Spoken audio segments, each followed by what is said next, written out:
C. Bhaktivedanta Swami Prabhupada Ki Jai. Ananta Koti Vaishnav Vrinda Ki Jai. ISKCON founder Acharya Srila Prabhupada Ki Jai. Grantaraj Srimad Bhagavatam Ki Jai. Gaur Premananda. All glories to the assembled devotees. All glories to the assembled devotees. All glories to the assembled devotees. All glories to Sri Sri Guru and Gauranga. Glories to Srila Prabhupada.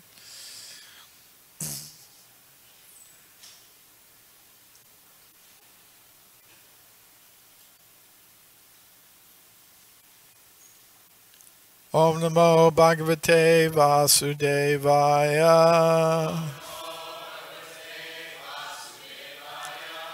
Om Namo Bhagavate Vasudevaya.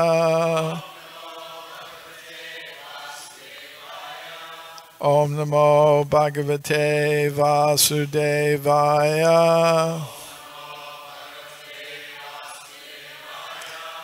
Srimad Bhagavatam, Canto 1, Chapter 9, The Passing Away of Bhishmadev, Text 11. Pandu Putran Upasina Prashraya Prema Sangatan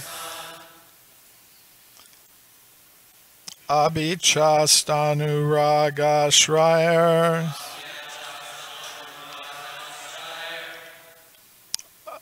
Adibhutena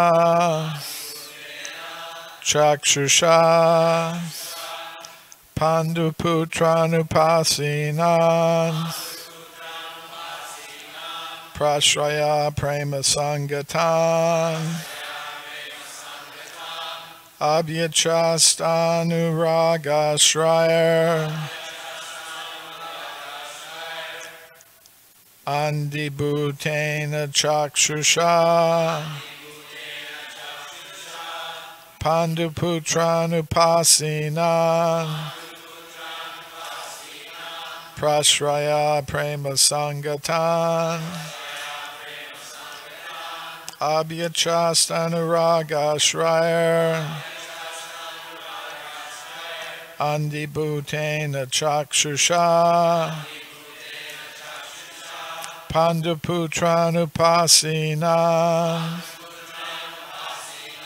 Prashraya Prema Sangatan Abhyachastanuragashrayer Andibhutena Chakshusha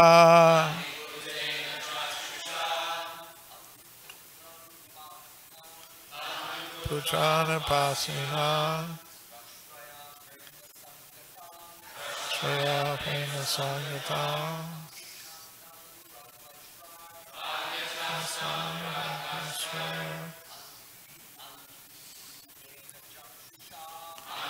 Putena Chakshusha Putranupasina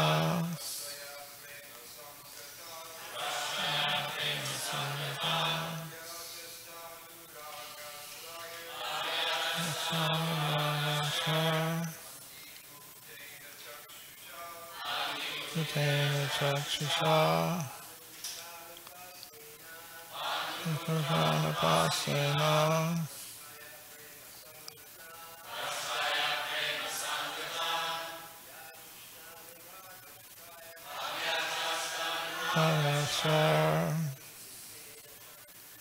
Andibhutena Chakshusha Panduputranupasina Prashraya Prema Sangatan Abhyachastanuragashrayer Andibhutena Chakshusha Putranupasina Prema Sangatan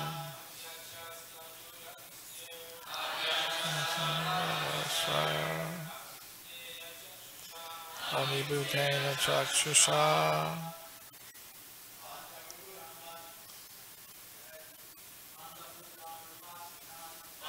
Putrana Pasina Ashaya Prema Sangita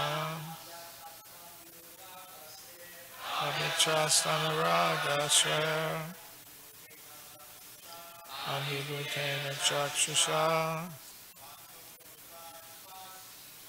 Pandiputrana Pasina Ashraya Prema Sangita Avichastana Share Anibhutena Chakshusha. Vaishnavis Pandiputrana Pasinan Prashraya Prema Sangatan Vichastanaragashraya Anibhutena Chakshusha Vasina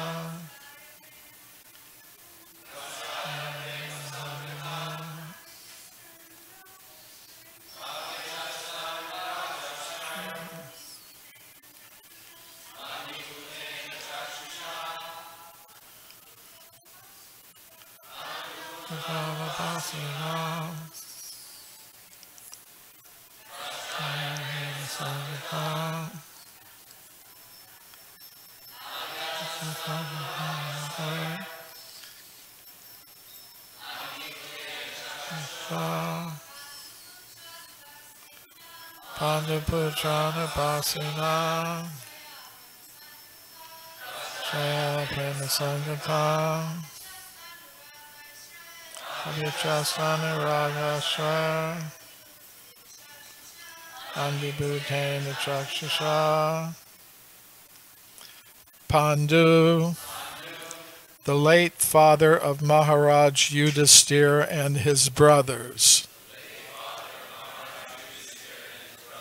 Putran, the sons of Upasinan, sitting silently nearby. Prashraya, being overtaken. Prema, in feelings of love. Sangatan, having gathered. Abhyachasta, congratulated. Anuraga, feelingly. Ashrai, by tears of ecstasy. Andibhutena, overwhelmed. Chakshusha, with his eyes. Translation and purport by His Divine Grace A.C. Bhaktivedanta Swami Prabhupada. Translation. The sons of Maharaj Pandu were sitting silently nearby, overtaken with affection for their dying grandfather. Seeing this, Bhishmadev congratulated them with feeling. There were tears of ecstasy in his eyes, for he was overwhelmed by love and affection. Purport. When Maharaj Pandu died, his sons were all small children, and naturally they were brought up under the affection of elderly members of the royal family, specifically by Bhishmadev. Later on, when the Pandavas were grown up, they were cheated by cunning Duryodhana and company, and Bhishmadev, although he knew that the Pandavas were innocent and were unnecessarily put into trouble, could not take the side of the Pandavas for political reasons. At the last stage of his life, when Bhishmadev saw his most exalted grandsons, headed by Maharaj Yudhisthira, sitting very gently at his side, the great warrior grandfather could not check his loving tears, which were automatically flowing from his eyes. He remembered the great tribulation suffered by his most pious grandsons. Certainly, he was the most satisfied man because of Yudhisthira's being enthroned in place of Duryodhana, and thus he began to congratulate them. Om Jnana Timirandasya Gananjana Shalakaya Chakshur Militam Yena Tasmai Shri Gurave Namaha. Shri Krishna Chaitanya Prabhu Nityananda Shri Advaita Gadadhar Srivasadi Gaur Bhaktivinoda. Hare Krishna Krishna Krishna Hare Hare Hare Rama Rama Rama Hare Hare. So in the synonyms,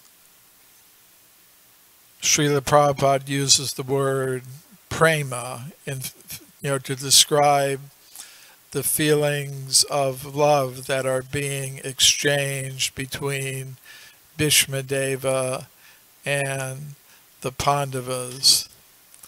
So usually we hear from Srila Prabhupada that prema is only for the relationship between the devotees and the Supreme Personality of Godhead. In Bhagavad Gita, we hear Lord Krishna criticizing Arjuna for expressing his attachment and affection for his relatives as being a reason for him not to fight with them. And, we often hear in the pages of the Srimad Bhagavatam, sages recommending that we give up material attachments and material relationships and direct our loving propensity toward the Supreme Personality of Godhead. So that is certainly true, but in the process of bhakti yoga, there is also some room for loving affection between the devotees. So how do you make the distinction? What is a proper loving relationship among the devotees of the Lord? There was the example of King Bharata, who had renounced his kingdom and gone to meditate in the forest.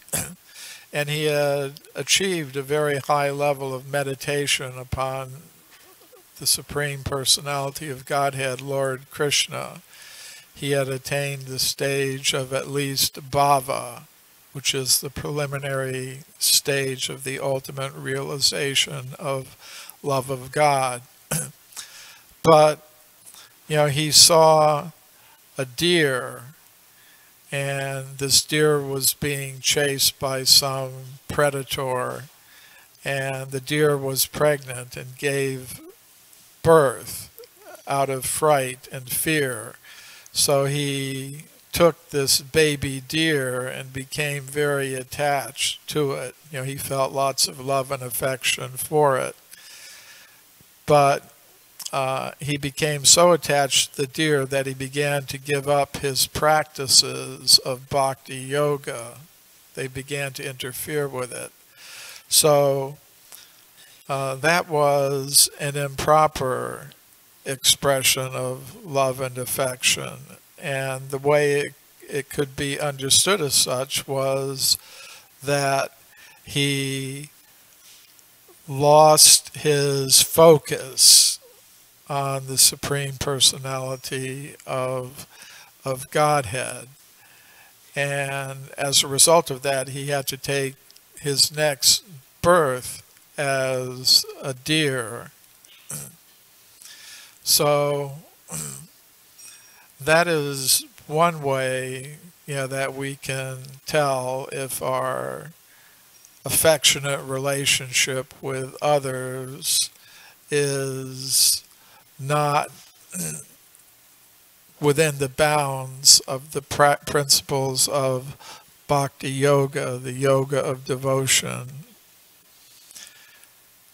So Rupa Goswami, in his book Upadesh Amrita, the Nectar of Instruction, gives some guidelines of how devotees can express feelings of prema or love and affection with each other. He says, Dadati pratigrinati, guya makyati prichtati, bhunkte bhojayate chaiva, sadvidam pratilakshanam. So he says there are these 6 ways that devotees can legitimately express their love and affection for each other. Dadati pratigrinati. Dadati means by giving gifts. Pratigrinati, by accepting gifts. So devotees can give things to each other and accept gifts from each other. Guya makyati prichtati. Devotees inquire confidentially from each other, and they reveal their minds in confidence, and they accept, they hear confidentially from each other. So these are expressions of love and affection between devotees within the bounds of the practice of devotional service. Bhunkte bhojayate. Devotees offer prasadam to each other, spiritual foodstuffs offered to the Lord first, and they accept such offerings. So these are some expressions of love and affection among devotees. And we can find in the Srimad Bhagavatam other descriptions of loving relationships among devotees. For example, between husband and wife. There's the account of Devahuti, the wife of Kardama Muni. Devahuti was a princess from a royal family, yet she was given in marriage, she accepted as her husband a very renowned sage, Kardama Muni. And it's described in the pages of the Srimad Bhagavatam how she related to her husband with love and affection. So there is room in the practice of devotional service for expressions of love and affection, not just between the devotees and the Supreme Personality of Godhead, Lord Krishna, but among the devotees themselves. Even Lord Krishna says in one place, he who claims to be my devotee is not my devotee, but the devotee who claims to be the devotee of my devotee, he's actually my devotee. So this is one of the aspects of devotional service. There was a famous letter that a lady named Lynn Ludwig wrote to Srila Prabhupada in the 1970s. She had happened to meet two devotees, probably brahmacharis, and she had written a letter complaining to Srila Prabhupada that these devotees seemed to be manifesting very negative attitudes. They didn't appear to be very loving or kind or affectionate in her opinion.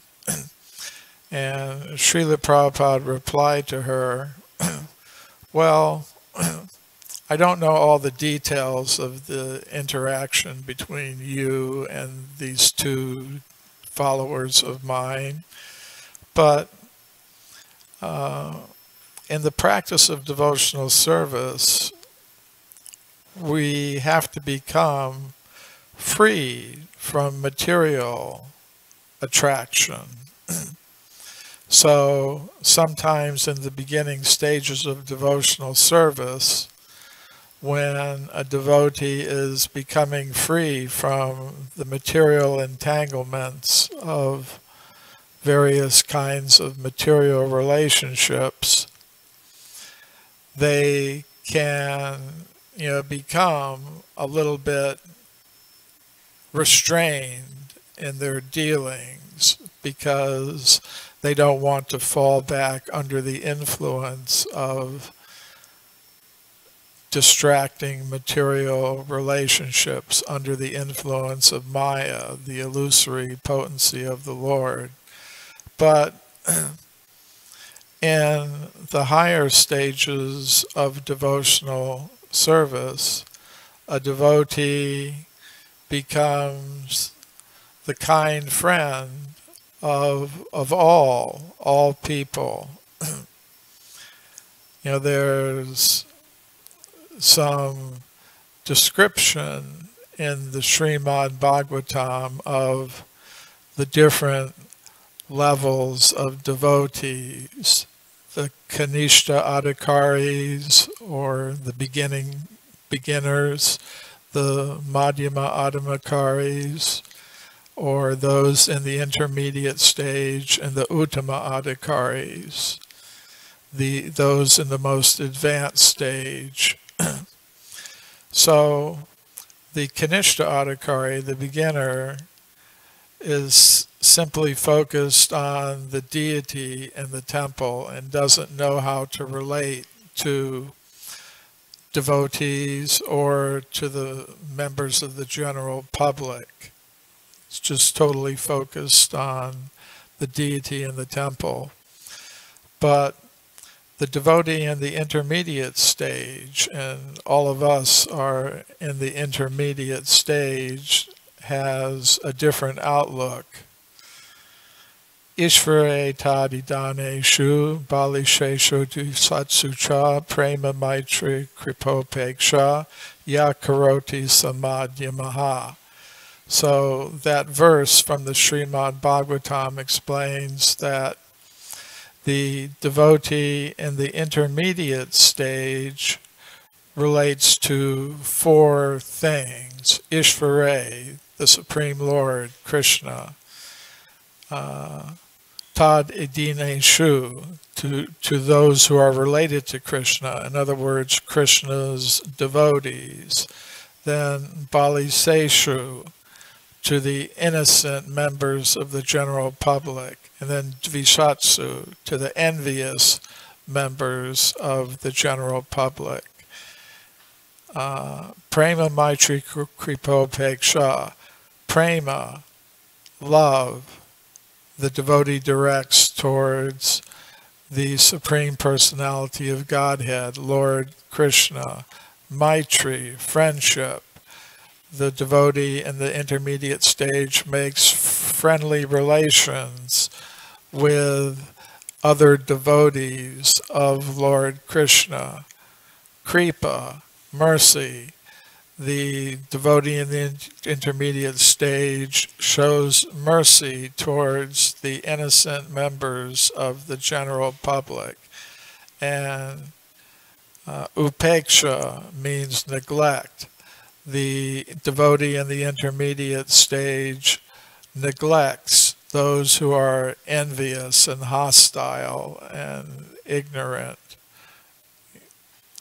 So these guidelines are given in the Srimad Bhagavatam for the behavior of a devotee. Of course, the Uttama Adhikari, the most advanced devotee on the highest stage,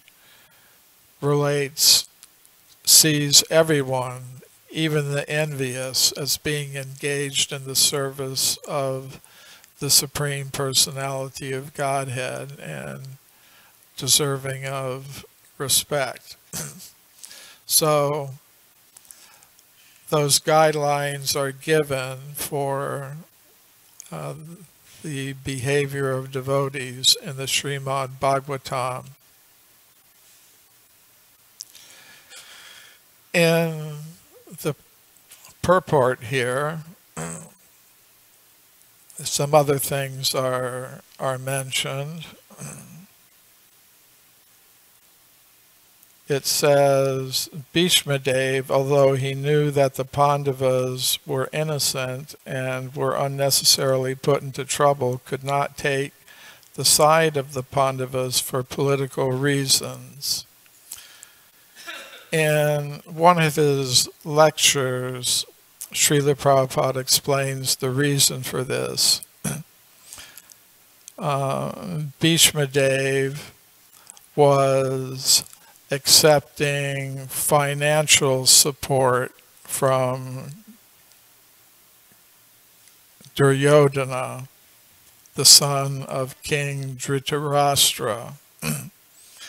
So, although he was very affectionate to the Pandavas, he was accepting, financial support from the Kuru dynasty, who were trying to usurp the kingdom and destroy the Pandavas.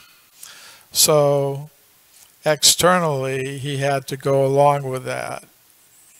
He said, if I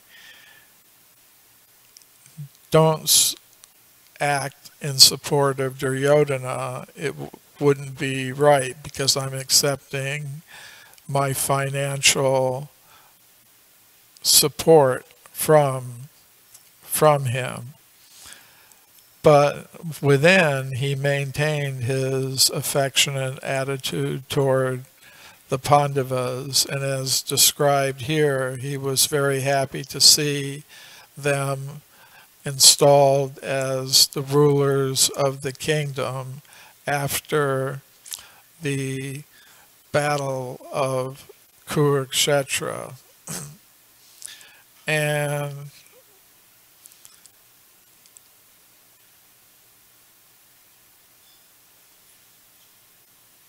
all of this is being described by Vyasadeva, the great sage, who was the author of the Srimad Bhagavatam.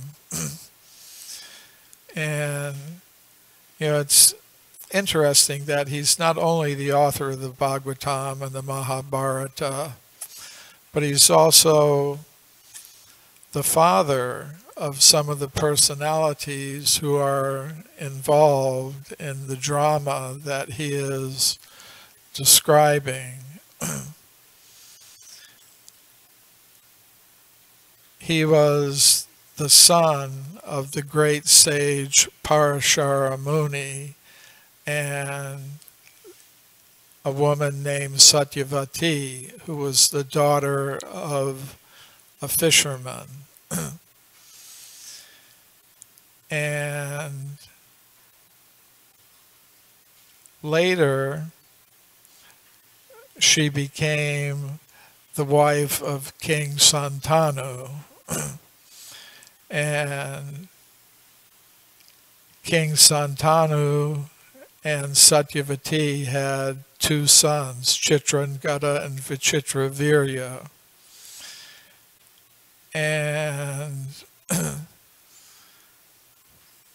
Vichitravirya had two wives, Ambika and Ambalika, and before he could have children with them, he died. Srila Prabhupada explains, of a heart attack. So Satyavati asked her son Vyasadeva to give them children, and this was actually allowed. You know, it was, Vyasadeva was actually the brother of Vichitravirya because they had the same mother, Satyavati. So by Ambika, Vyasadeva had a son, Dhritarashtra.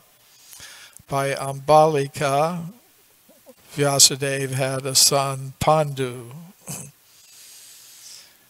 So Vyasadeva was actually the father of an ancestor of the personalities he's describing in the Mahabharata and the Srimad Bhagavatam. It's very amazing. So they're all related in some way. And, you know, they have these affectionate relationships with each other. And because they're all related, that's one reason why Krishna didn't want to fight in the battle of Kurukshetra.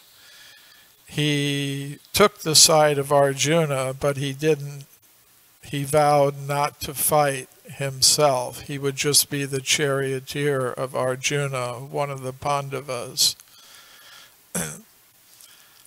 So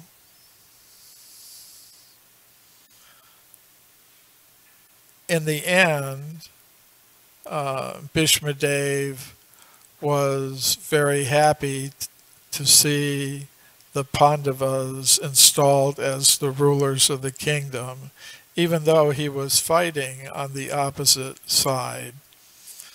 So I'll stop there. Any questions or comments?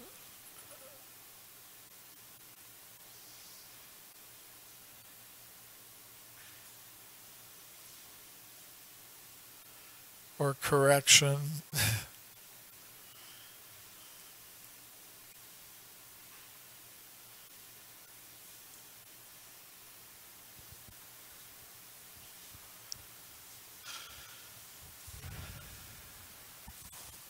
Thank you for a very insightful class, very illuminating on the verse expressing the affection that Bhishmadev had for the Pandavas.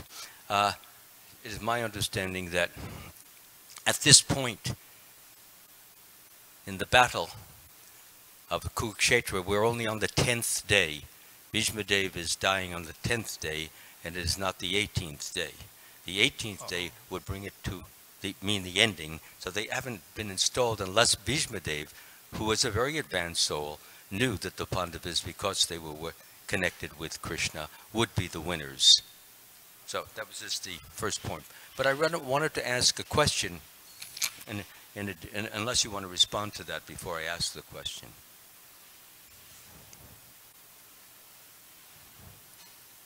So the question is this, is that you mentioned the 6 different symptoms of loving exchange between devotees. And in that regard, my question is this. At what point is loving exchange between devotees, when does it become harmful to the extent that it does not help their spiritual life, but actually hurts their spiritual life? In other words, it's not all in all. Just as you mentioned in your talk, just as King Bharat did no wrong, and it was not at all harmful at the beginning to rescue the deer. Had he given the deer away to the deer community and freed himself of it, then that would have been fine. But he didn't do that, and that's what became harmful. He became completely overwhelmed and attached and absorbed in loving affection for that. So in terms of devotees, when does it become harmful for them to become too loving to one another? As I was indicating in the description of Maharaj Bharata, King Bharata, his affection for the deer became improper when he began, in the name of that affection, giving up his practices and principles of devotional service. So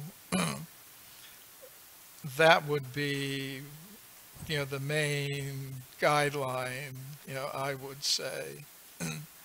If, for example, in the name of having an affectionate relationship with another devotee of the opposite sex, for example, one is led into breaking the regulative principles, then you would have to say that wasn't a proper expression of affection. In other words, in the name of Guya Makyati Prichtati, in the name of confidentially revealing one's mind or inquiring confidentially, one gets dragged into a relationship that causes one to give up the principles, some principle of the practice of devotional service, then you could say, well, that was an improper expression of affection among devotees.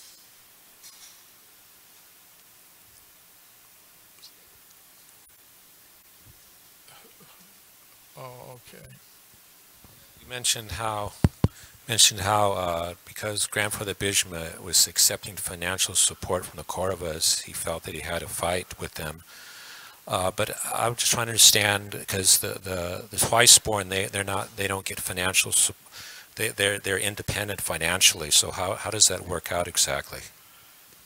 I'm just going by what I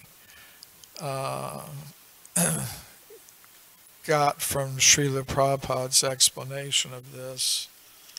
Let's see if I can find the exact words.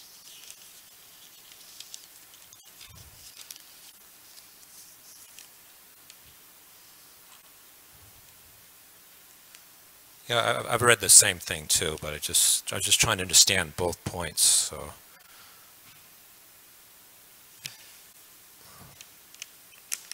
Yeah.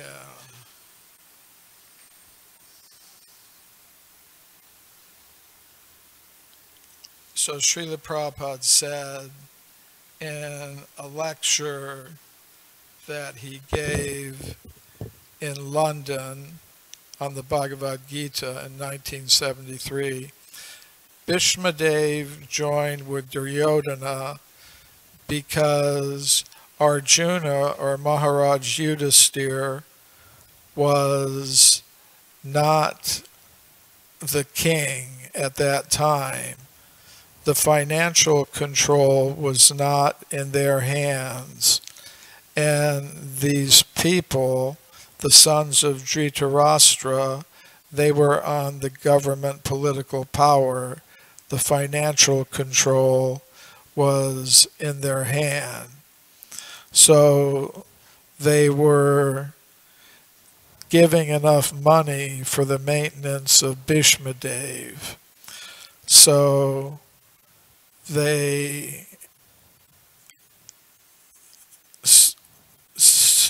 were supporting Bhishmadev. Now Kshatriyas get their money from taxes on land they control and people they control.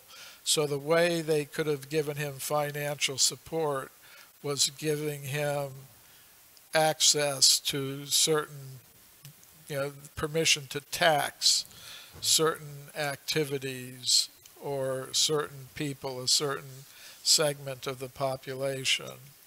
So that's how the Kshatriyas were able to get wealth and support themselves. Like Krishna and the Pandavas, in order to avoid the Kurukshetra war, had asked the Kurus, Dhritarashtra, Duryodhana, to give them each just one village for their support. But they were told, we won't give you even a pinhead of land to control. So the Brahmins, they're supported by charity. The Kshatriyas are supported by taxes. The Vaishyas can get their support by their business activities. And the Sudras should be maintained by the others. Srila Prabhupada Ki Jai.